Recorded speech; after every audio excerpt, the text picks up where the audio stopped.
दोस्तों नमस्ते। मैं आप लोग के लिए बहुत अच्छा देहाती पचरा लेके आई हूँ। अगर आप लोग को पसंद आए तो लाइक करना, सब्सक्राइब करना, कमेंट बॉक्स में बताना। निमिया की डरिया मैया डारली झूलनवा हो कि झूलई लागिना, हो कि झूलई लागिना। माई मोरी सातो बहिनिया हो के झूलई लागिना। झूलत झूलत मैया होई गईली पियासली हो कि हेरई लागिना, हो कि हेरई लागिना।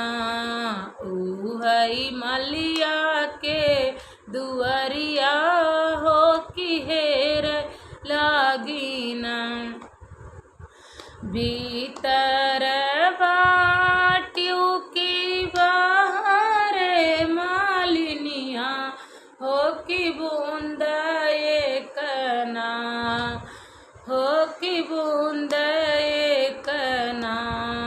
हमके पानिया पियवतियो मालिनी बूंद एकना। कैसे के पानिया पियाई हमारी मैया हो कि गोदिया हमरे ना, हो कि गोदिया हमरे ना। बाटे बालक नदनवा हो कि गोदिया हमरे ना। बालक सुतावो मालिनी पाटे का खाटोलवा हो कि बूंद एकना। हमके पानिया पियाओ मालिनी बूंद एकना। हमके पानिया पियाओ मालिनी बूंद एकना।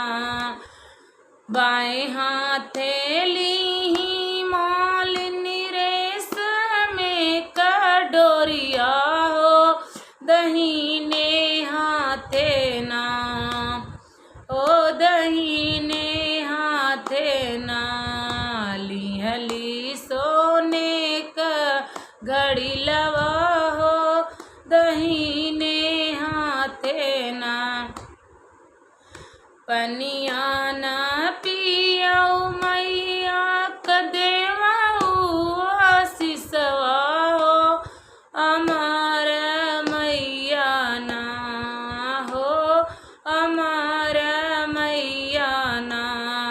करऊ मालिया हमार हो अमर मैया ना।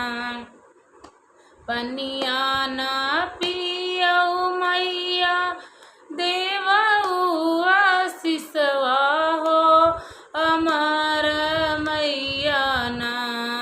करऊ मालिया हमार हो अमर मैया ना। जैसे तू मोरी मालिनी हम ही जुड़ावायु हो कि ओइसई मालिनी ना, हो कि ओइसई मालिनी ना। तोहरी धेरिया जुड़ई आई हो पतोहिया ओइसई ना। तोहरी धेरिया जुड़ई आई हो पतोहिया ओइसई ना। निमिया की डरिया मैया डारली झूलनवा हो कि झूलई लागिना। माई मोरी सातऊ बहिनी